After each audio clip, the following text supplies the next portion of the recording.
नमस्कार दोस्तों, फिर एक बार मेरे पॉडकास्ट में आप सब लोगों का स्वागत है।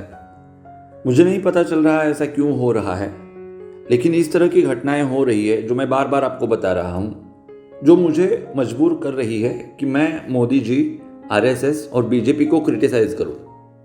अब ऐसा क्या हो गया कि आज फिर एक बार मैं इन लोगों को क्रिटिसाइज कर रहा हूँ। हाल ही में एक मीटिंग में नरेंद्र मोदी जी ने एनडीए के एमपीज को यह आदेश दिया है, यह सुझाव दिया है कि आने वाली रक्षाबंधन पर सारे एमपीज मुसलमान लोगों के पास जाए और वहाँ पे जो महिलाएं या लड़कियाँ होंगी उनसे राखी बंधवाए। और यह स्टेटमेंट सुनने के बाद मुझे लगा कि फिर एक बार मुझे इस टॉपिक पर, इस विषय पर बात करनी चाहिए और रेफरेंस के साथ बात करनी चाहिए। तो इसलिए ये पूरा विषय मैं आज आपको समझाने की कोशिश करूँगा। आप कहीं मत जाइए, मेरे साथ बने रहिए। और अभी तक अगर मेरे चैनल को आपने सब्सक्राइब नहीं किया है तो तुरंत सब्सक्राइब कर दीजिए।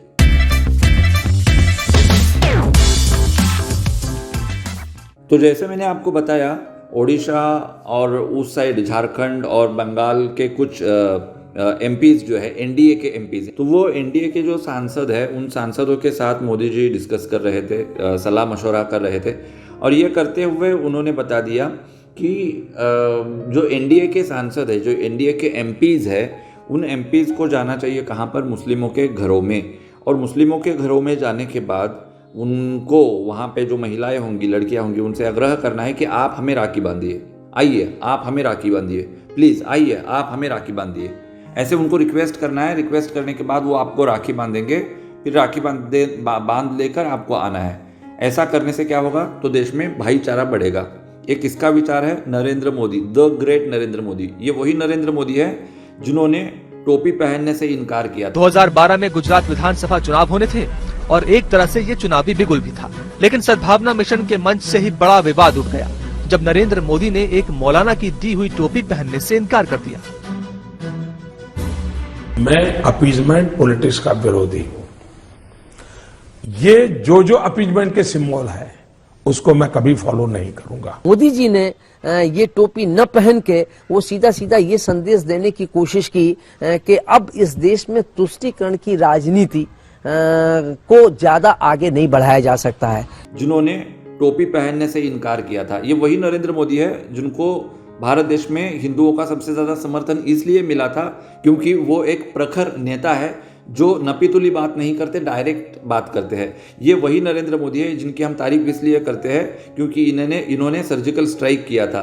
इस तरह से ये जो नरेंद्र मोदी थे वो आज आकर अचानक कह रहे हैं कि आप मुसलमानों के घरों में जाइए और आप राखी उनसे बंधवाइए तो भाईचारा बढ़ेगा। आपको क्या लगता है, जब मैं ये आपको बता रहा हूँ तो ये किसकी लैंग्वेज है? सबसे पहले ये किसकी लैंग्वेज है इसका आप विचार करिए। तब तक मैं आपको कुछ एविडेंसेस दिखाता हूँ। ये वाला वीडियो आप देख लीजिए।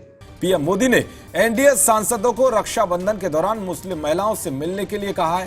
प्रधानमंत्री ने सांसदों से कहा है कि रक्षाबंधन के दौरान कार्यक्रम आयोजित करें और मुस्लिम महिलाओं तक पहुंच बढ़ाएं।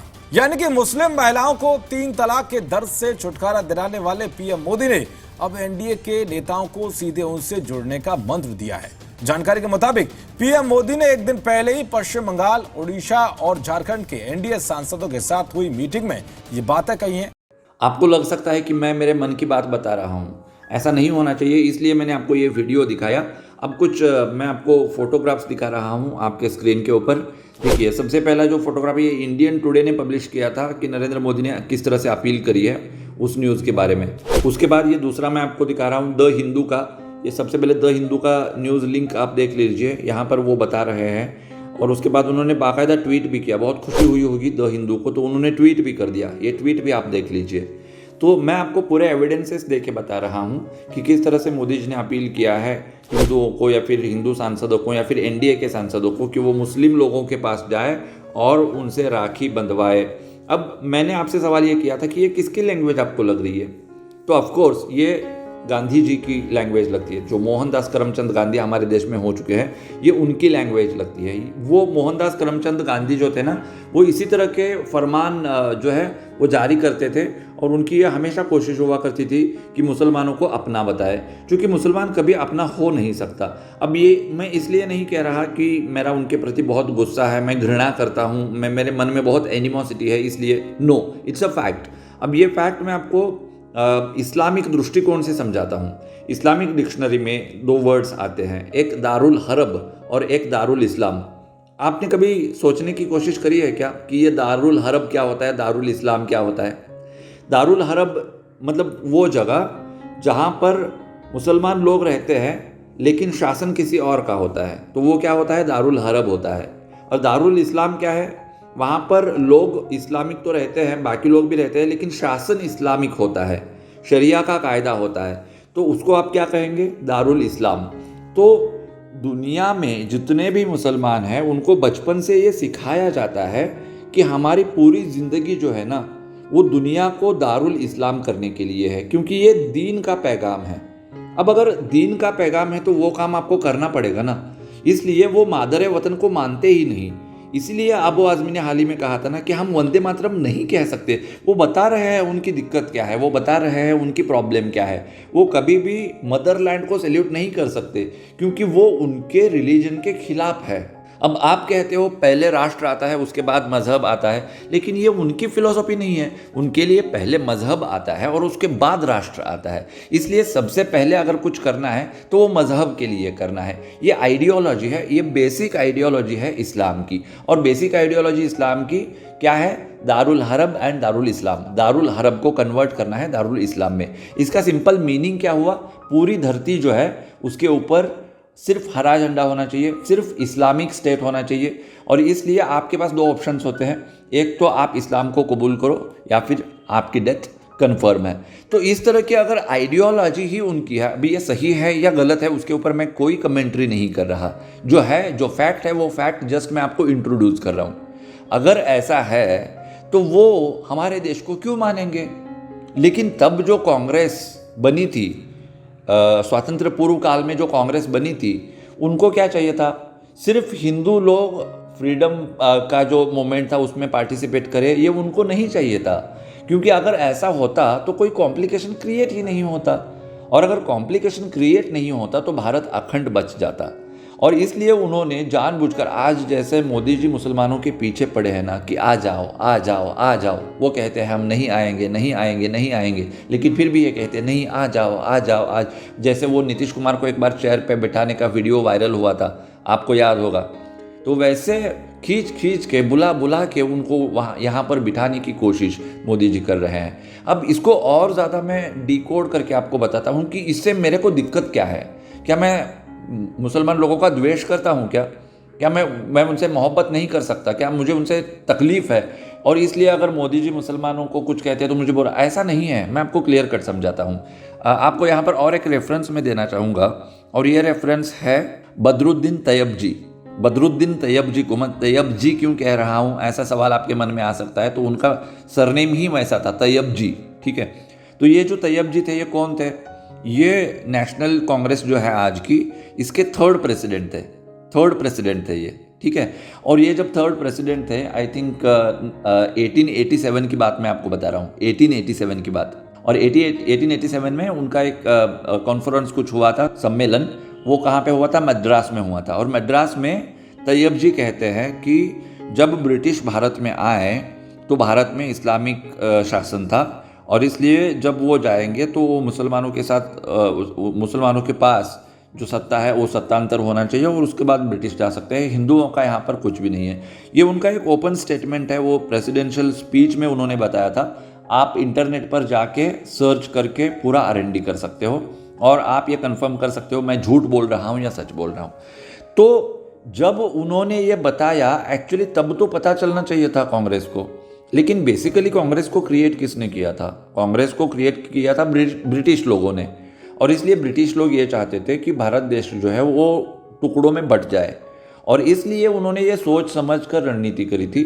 और उस रणनीति को इम्प्लीमेंट करने वाला जो नाम था ना, उसका नाम था मोहनदास करमचंद गांधी।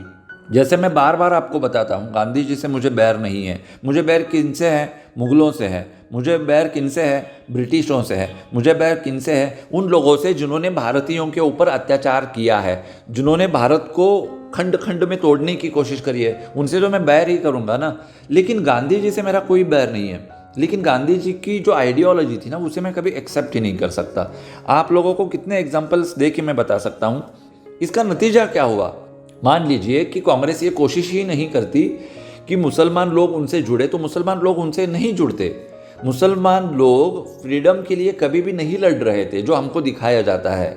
मुसलमान प्रशासक जो थे ना, जैसे मैंने आपको बताया, मुगल थे, बादशाह थे या फिर निजाम थे, तो ये लोग, उनको सत्ता चाहिए थी, इसलिए वो ब्रिटिशों के खिलाफ लड़ रहे थे। तब उनकी कंपटीशन किसके साथ थी? हिंदूज के साथ नहीं थी, ब्रिटिश लोगों के साथ थी, और इसलिए वो ब्रिटिश लोगों के साथ लड़ रहे थे। जैसे आपको एग्जांपल दिया जाता है टिप्पू सुल्तान का, तो टिप्पू सुल्तान फ्रीडम फाइटर कैसे हो सकता है? वो इंडिपेंडेंट किंग था ना मैसूर का, मैसूर को उसने एक्वायर कर लिया था, और मैसूर को एक्वायर करने के बाद जब ब्रिटिश लोगों से मैसूर को थ्रेट है या उसको पता चला, तो उसके बाद वो ब्रिटिशों के साथ झगड़ा करने लगा। ब्रिटिशों के साथ झगड़ा होने के बाद उसका इंटेंशन ये थोड़ी ना था कि ये हिंदुओं के हाथ में देना है। आप सोचिए इसको, इसमें वैसे देखा जाए तो सोचने लायक कुछ है नहीं, इट इज़ वेरी क्लियर, लेकिन नैरेटिव को सेट किया जाता है और हम लोग उस नैरेटिव में फंस जाते हैं। और इसलिए वो जो लोग थे, इंडिपेंडेंट लोग थे, उनको हम फ्रीडम फाइटर नहीं कह सकते। लेकिन जो बदरुद्दीन जैसे लोग थे, जो अबुल कलाम जैसे लोग थे, ये लोग कभी इंडियन फ्रीडम फाइटर्स नहीं थे। इनको ना वहाँ पे बिठा दिया गया था। अब बिठा दिया गया था का मतलब क्या है, ये अगर आप समझना चाहते हैं तो मैं आपको एक एग्जांपल देना चाहता हूँ। मान लीजिए आप कोई एक सोसाइटी खोलना चाहते हैं, कोई एक बैंक आप खोलना चाहते हैं, तो उसके लिए आपको डायरेक्टर्स देने पड़ेंगे रजिस्ट्रेशन के लिए। तो वहाँ पे कंडीशन होती है एक माइनॉरिटी से होना ही चाहिए। अब आप सोचने लगते हैं कि माइनॉरिटी से कौन होगा, तो उसमें जो आपकी बात मानेगा उसे आप खींच के लाते हैं। ऐसा नहीं है कि उसको डायरेक्टर होना है। डायरेक्टर होने के लिए कुछ एफडी रखनी पड़ती है, डायरेक्टर होने के लिए आपका कुछ वहाँ पे स्टेक होना पड़ता है, इन्वेस्टमेंट आपको करनी पड़ती है। लेकिन यहाँ पर वो सब एक्सक्यूज़ है, क्योंकि गवर्नमेंट ने एक रूल बना दिया कि हमको कंपलसरी एक माइनॉरिटी का डायरेक्टर चाहिए, तो आप एक डायरेक्टर को ला के वहाँ बिठाएंगे। एम आई राइट? एग्जैक्टली उसी तरह से मुसलमानों में इंफीरियरिटी नहीं होनी चाहिए, उनको अलग महसूस नहीं होना चाहिए, इसलिए उनका एक रिप्रेजेंटेटिव होना ही चाहिए, वरना उनको क्या लगेगा, ऐसा सोचकर इन लोगों को यहाँ पर लाया गया था।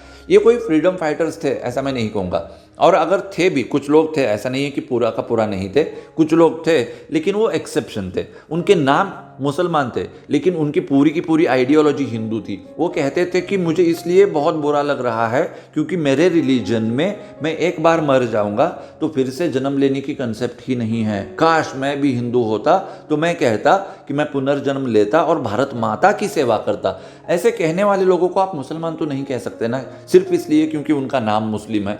तो इस तरह का पूरा सीन था, और भारत देश को आज जो भी भुगतना पड़ रहा है, जो पाकिस्तान का क्रिएशन हुआ है, जो बांग्लादेश का क्रिएशन हुआ है, और उसके बाद हमारे देश में जो कुछ भी हो रहा है, इसके लिए पूरी की पूरी ये नीति जिम्मेदार है कि इंडियन फ्रीडम की मूवमेंट सिर्फ हिंदू नहीं होनी चाहिए, वो हिंदी मूवमेंट होनी चाहिए। और इसलिए उसमें मुसलमान लोगों को इंक्लूड करो। अगर वो नहीं चाहते तब भी इंक्लूड करो। आप उनके पास जाओ, वो अगर आपको मारेंगे तो मार खाओ, मर जाओ, लेकिन वो हमें चाहिए। ये एक तरह का अट्टहास वहाँ पर किया गया था, स्वतंत्र पूर्व काल में भी और स्वतंत्र के बाद भी।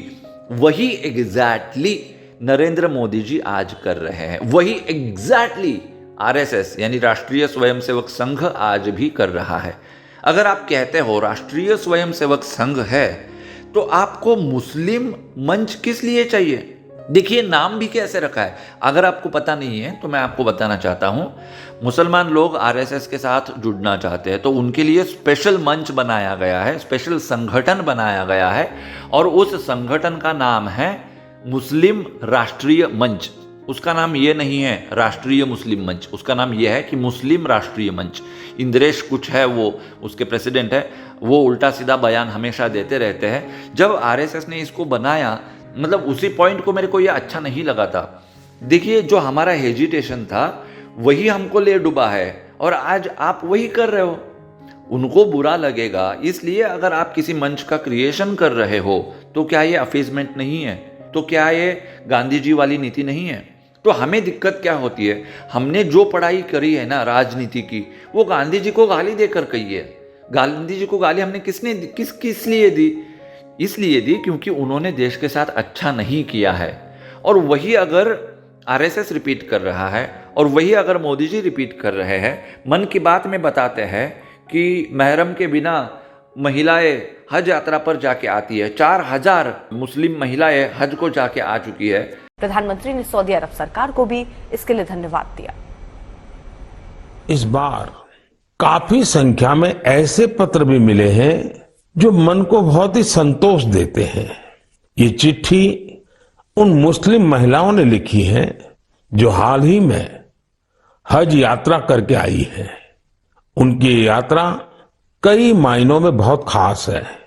ये वो महिलाएं हैं जिन्होंने हज की यात्रा बिना किसी पुरुष सहयोगी या महरम के बिना पूरी की है और ये संख्या 150 नहीं बल्कि 4000 से ज्यादा है। हिंदू महिलाओं के लिए मोदी जी ने क्या किया?